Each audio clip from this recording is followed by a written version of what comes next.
तो शंकाओं का समाधान होना ही शंकर है। और दूसरा है शमम करोति स शंकर। अपना मन शांत हो जाए, बुद्धि रूपी पार्वती आत्मा का बोध करने। पर्वत लक्ष्य है, पर्वत से उत्पन्न, लक्ष्य से उत्पन्न जो है वो पार्वती है। तो ये पार्वती जो है बुद्धि, ये आत्मा का बोध, गुरु स्वरूप का बोध निरंतर चिंतन करते करते करते करते करते करते आत्मा का बोध उसमें उतरने लगे। जब तक ये प्रबुद्ध न हो जाए तब तक ये शवरात्रि, मुर्दों का देश है। और जिस दिन प्रबुद्धता आती है, जीवंतता आती है, समझ में आता है कि हम शरीर नहीं हैं, सब लोग आत्मा हो, भगवान के अंश हो। कई जन्मों से जीव जो है उलझ गया, उलझने के कारण सुलझ नहीं पाया।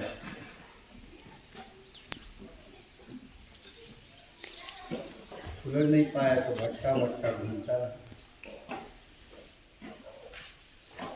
ये जीव जो है ये सुलझ जाए, ईश्वर का अंश है, ये शरीर नहीं है, पर मन की मान्यता में उलझ गया कि मैं शरीर हूँ, फिर ये हूँ, फिर वो हूँ, फिर वो हूँ, फिर वो हूँ, ऐसे उलझता गया। जितना जितना सुलझना चाहिए उतना उतना उलझता गया।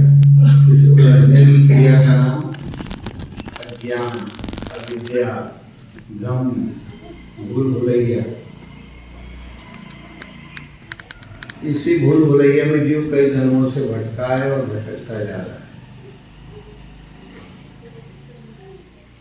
इस शरीर की भूल भुलैया इतनी खतरनाक है कि इससे कभी निकल नहीं पाता। वो केवल एक नाम पकड़ ले, उसी को यज्ञ भी कहते हैं।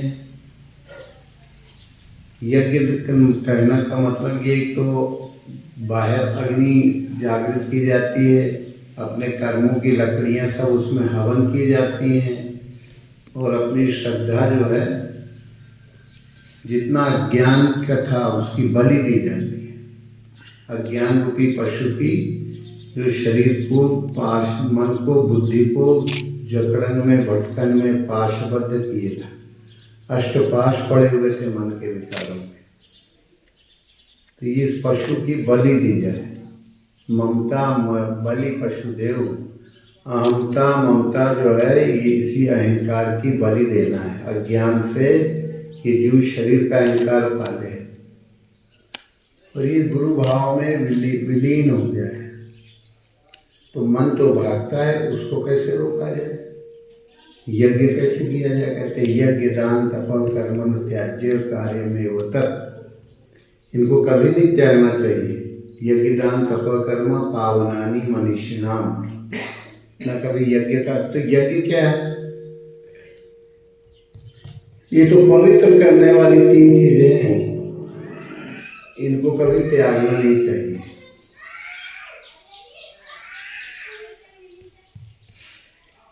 यज्ञ दान तप कर्म त्याज्य कार्य में होता है। तो यज्ञ का त्याग न करे। और ये यज्ञ एक ऐसी चीज है जो 24 घंटे तुम्हारे साथ चले, तो कैसा यज्ञ है भाई? इसका कभी त्याग ही नहीं करना चाहिए। ये बुद्धिमानों की बुद्धि को पवित्र करता है। अब यज्ञ तो ऐसे होते हैं जो उसमें हुआ वो अपना चल दिए। तो यज्ञ क्या है? तो उसको गीताकार व्यास जी श्री कृष्ण के मुख से कहलवाते हैं कि यज्ञ नाम जप यज्ञोस्मि, जप यज्ञ किया जाए। भाई जप फिर कौन सा किया जाए?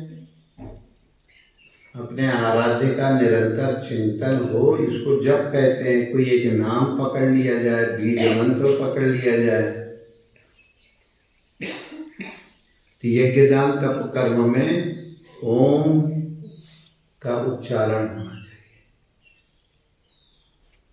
फिर श्री कृष्ण सीधे सीधे एक तो 17वें अध्याय में कहे, फिर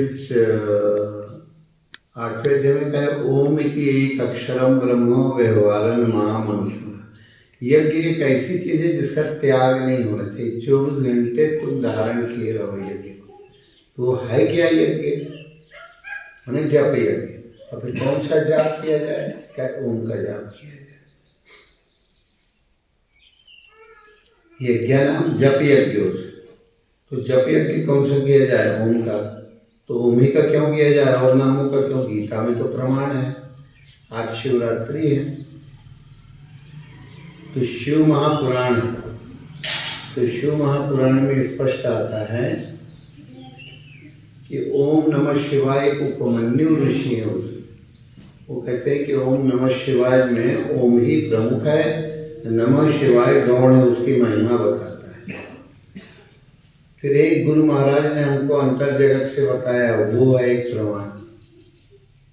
फिर रामायण का प्रमाण है, गीता का प्रमाण है, सभी शास्त्रों, श्रीमद् भागवत का पुराण है, उसमें हम ज़्यादा नहीं जानना चाहते, पर इन सब में वो प्रमाण बताया गया। तो सबसे बड़ा प्रमाण हमारे गुरु महाराज बताए, ये तो लेखों में बताया गया। शिव पुराण में कहा कि भाई ओम का ही जाप करो, नमः शिवाय तो गौण है, नमः शिवाय का महत्व नहीं है। ओम का जाप करोगे तो नमः भी हो जाएगा और शिवाय मने कल्याण भी हो जाएगा। नमः मने नमन करते हैं, प्रणाम करते हैं उस शिव स्वरूप परमात्मा को, नमः शिवाय। फिर प्रश्न आया कि आखिर फिर और इसका और क्या पुष्ट प्रमाण है? तो गुरु महाराज वो हमको अंतर जगत से बताए थे। वो कैसे? तो गुरु महाराज प्रसंगवश बताए थे कि जीव को नीचे वाले दांत की जड़ में अनुभव करवाए थे। जीव अपने आप किसी को उत्तर देने को हुए कि ओम ही क्यों जपना चाहिए, तो जीव नीचे चली गई, नीचे वाले दांत की जड़ के नीचे जीव लग गई। अब जब जीव नीचे वाले दांत की जड़ में लग जाती है तो मुंह खोलोगे तो ओम ही निकलेगा। ओम, और कोई नाम नहीं निकाल पाओगे,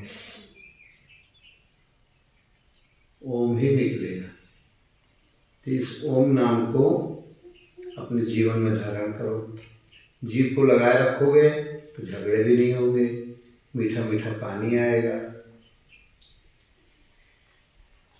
दूसरा, तुम अगर जीव लगाए रखोगे तो मन से भी जो है तुम सोचो कि हम कोई नाम ले लें, तो मन से भी कोई नाम नहीं ले पाओगे, केवल ओम ही निकलेगा। देख लो,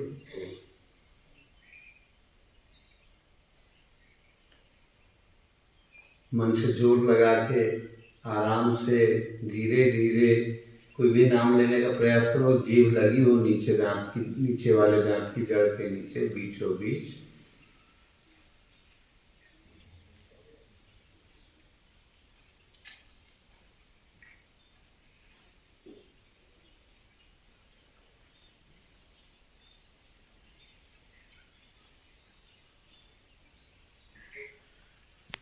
और तुम सोचो श्वास में कोई नाम ले ले तो श्वास में भी कोई नाम नहीं निकलेगा, केवल ओम ही निकलेगा। तो ये परमात्मा की महिमा ओम नाम से प्रकट होती है। ओम नाम को जपने के लिए तुम्हें समय का दान देना पड़ेगा। तुम लगाओगे कि हम फिर आगे जपेंगे, नहीं, ये इसका त्याग नहीं होना चाहिए। यज्ञ का, दान का और तप का त्याग होना ही नहीं चाहिए, नहीं तो पवित्रता नहीं आएगी, अपवित्रता आएगी। ज़्यादा नहीं तो 24 घंटे में 1440 मिनट होते हैं, तो 15 मिनट तो कम से कम लगाए रखो। 15-15 मिनट 4 बार लगाओ, 5 बार लगाओ। नियम तो ये कहता है कि उसको गीता कह रही है कि त्यागना ही नहीं चाहिए यज्ञ को। यज्ञ माने ओम का जाप।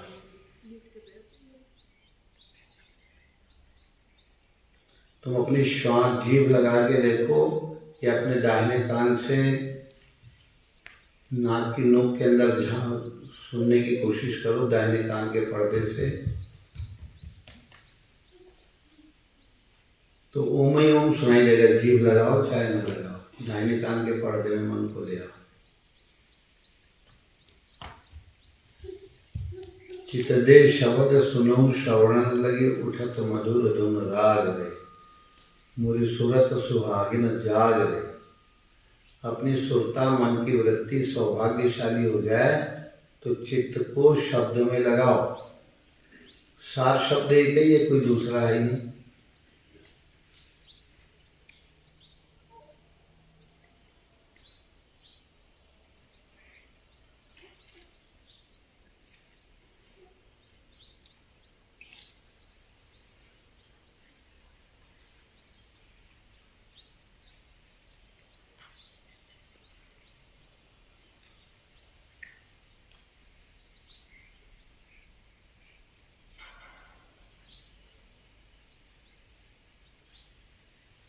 कान के पर्दे में अपने मन की सुरता ले आओगे तो सोरती तो तुमको अपने आप ओम ही सुनाई देगा। ओम का जाप करो। योग दर्शन कहता है तज्जपस, ईश्वर का वाचक अगर कोई है तो केवल ओम। तस्य वाचक प्रणव, ईश्वर प्राणी धनात्मा। तो ईश्वर के प्रति समर्पण कैसे किया जाए? तस्य वाचक प्रणव, ओम का जाप करो। ओम का जाप कैसे करें? जीभ को लगा लो तो ओम ही ओम सुनाई देगा।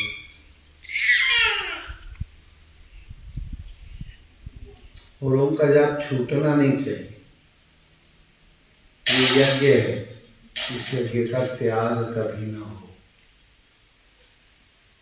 जब त्याग हो गया तो सब छूट गया। दान, समय का दान करो, अपने विचारों का दान कर दो कि गुरु भगवान हमारा कुछ नहीं, सब कुछ आपका। तो अपने शिव स्वरूप गुरु स्वरूप को अपना सब कुछ मन का अर्पण करो। मन ही चंचल है, जीभ को लगा लोगे तो गुरु महाराज के प्रति मन अर्पण हो जाए और ओम की धुन श्रवण करो। ओम को सुनते रहोगे तो तुम्हारा जो है क्या हो गया? समर्पण ईश्वर प्राणिधान। तब स्वाध्याय ईश्वर प्राणिधान, इसको क्रिया योग भी कहा गया है। मन को तपाओ नाम के अनुरूप। ध्यान के लिए मन को, नाम के लिए मन को तपाओ। अपने मन को गुरु भगवान को अर्पण कर दो, दान कर दो। अपनी बुद्धि जो है अभी तक जगत का निश्चय करती थी, उसका दान कर दो। तो बहुत कुछ दान करने के लिए तुम्हारे पास है। बाहरी धन का दान, लोग धन दान का मतलब सीधे पैसा रुपया कौड़ी लगाते हैं। ये तो एक आज जिस चीज़ में भी आसक्ति हो उसका दान करो, ऐसा कहते हैं। शरीर में आसक्ति है, मन जगत के पदार्थों में आसक्त है, बुद्धि का निश्चय जगत की प्रक्रिया में उलझा हुआ है, तो बुद्धि का दान करो। भगवान केवल आपके प्रति ये बुद्धि का निश्चय हो।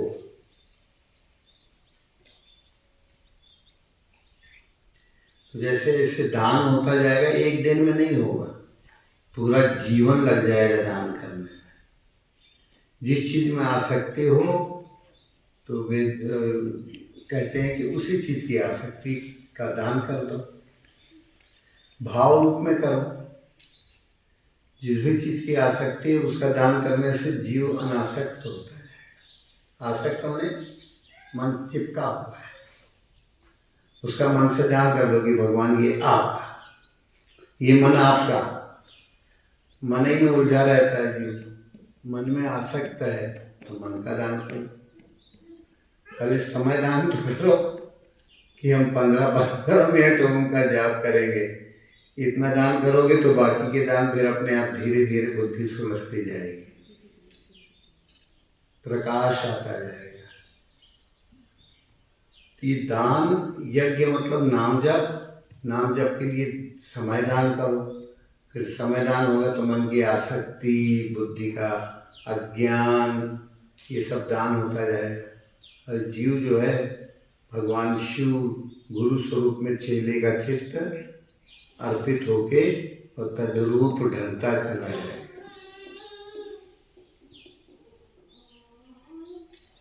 क्षण भर में हो सकता है। अब जिसकी जितनी तीव्रता हो, साल भर लग सकता है, पूरा जन्म लग सकता है। और फिर गोस्वामी कहते हैं जन्म जन्म मुनि जतन कराही, अंत काल मुख आवत नाही। तो जब रोज करोगे 15-15 मिनट का अभ्यास बना लो, सुबह उठते ही ओम का जाप चालू हो गया।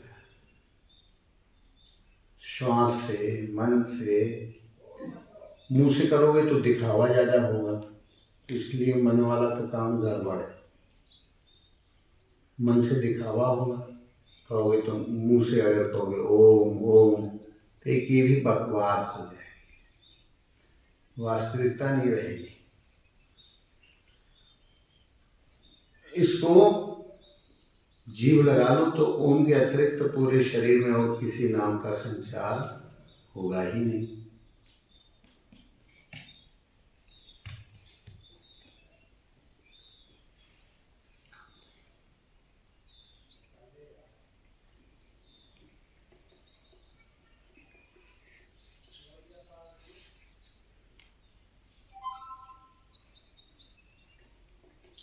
और तप, मन को तपाओ।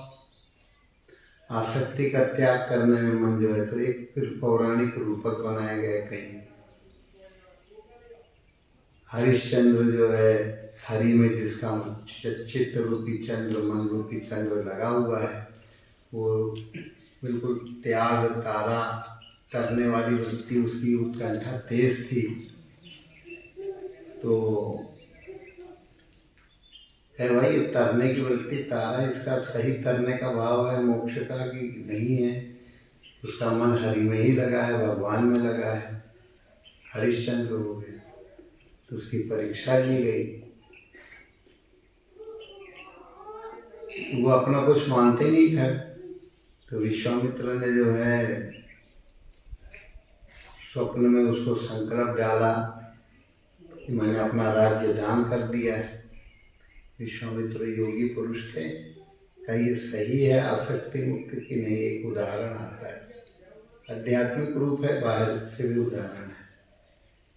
क्या क्यों, आज तुमने क्या स्वप्न देखा? विश्वामित्र पहुंच गए राजा हरिश्चंद्र के पास। क्या महाराज, हमने देखा कि हमने अपना राज्य आपको दान कर दिया। कहीं स्वप्न और जागृत में कितना अंतर है? कहीं कोई फर्क नहीं, जैसे स्वप्न वैसे जागृत। तो कहे तुम अपना राज्य हमें दान करो।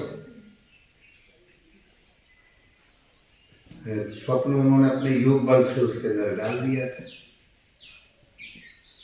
तो राज्य पूरा दान होने, यही तुम्हारा मन का राज्य है, मनोराज्य, इसका दान कर दो।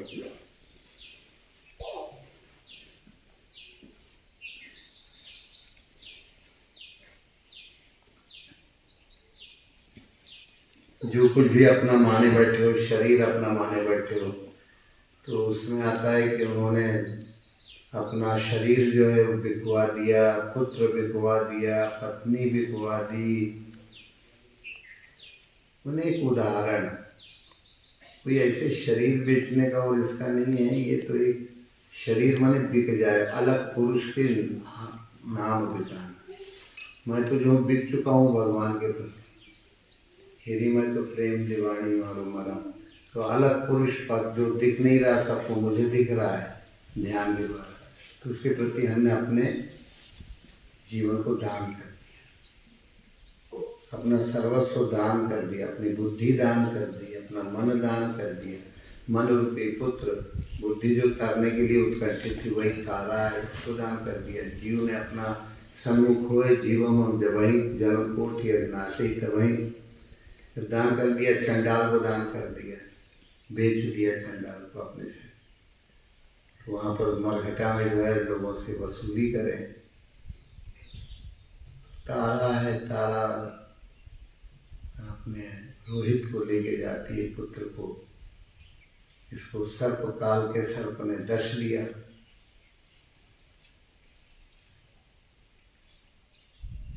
तारा कहती तो कहने लगे नहीं ऐसे नहीं, मरघटा का दान करो। ये मरघटा मैंने ये पूरा संसार ही तो मरघटा है। मरा घट मरे शरीर, ये नाशवान शरीर है, किसी के जिंदा है का? मरघटा है, ये जिंदा घट। जिसने आत्मा का अनुभव किया उसका अमर घट है। उसको अमर अमर गुरु मिल गए तो उसको वो भी अमर हो जाएगा। रोज अगर ओम का जाप, त्यागो मत ओम, ये जप, दान, सब कुछ जिस चीज़ में भी अपनी आसक्ति हो मन से उसका दान करते जाओ। बाहर से नहीं तो मन से करो। गुरु भगवान ये सब आपका है, हमारा यहाँ कुछ नहीं।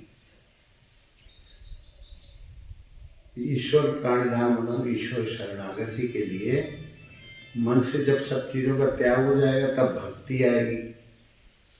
या फिर भक्ति करो, ओम का जाप करो तो भगति गरज सुई मुकुति गुसाई, अनिच्छित आवे बरी आई। तो सबकी ममता ताग बटोरी। गोस्वामी कहते हैं जितने भी संबंध हैं उनकी ममता का तागा लेके सबकी ममता ताग बट इकट्ठा करो, उसको भर के तो गुरु चरणों में अर्पण कर दो। ऐसे इसको कई रूपों में उसको बताया गया। सबकी ममता ताग बटोरी, ममपद मनन बांध भर डोरी। सबकी ममता का जगह भरोर भरोर के अर्पण कर दो। अच्छा, तो इस तरह से ये महाशिवरात्रि हो जाएगी। जीव की बुद्धि पार्वती भगवान शिव में, शिव स्वरूप वंदे बोधनामितम गुरु शंकर रूपिणम। बुद्धि का निश्चय जब गुरु महाराज में अर्पण हो जाता है तो उसी को कहते हैं क्या? शिवरात्रि। शिवरात्रि थी, मरघटा था, जिंदा घट हो गया। तो सबको मिल गया, तुम्हें नहीं मिला? ओम श्री सदगुरु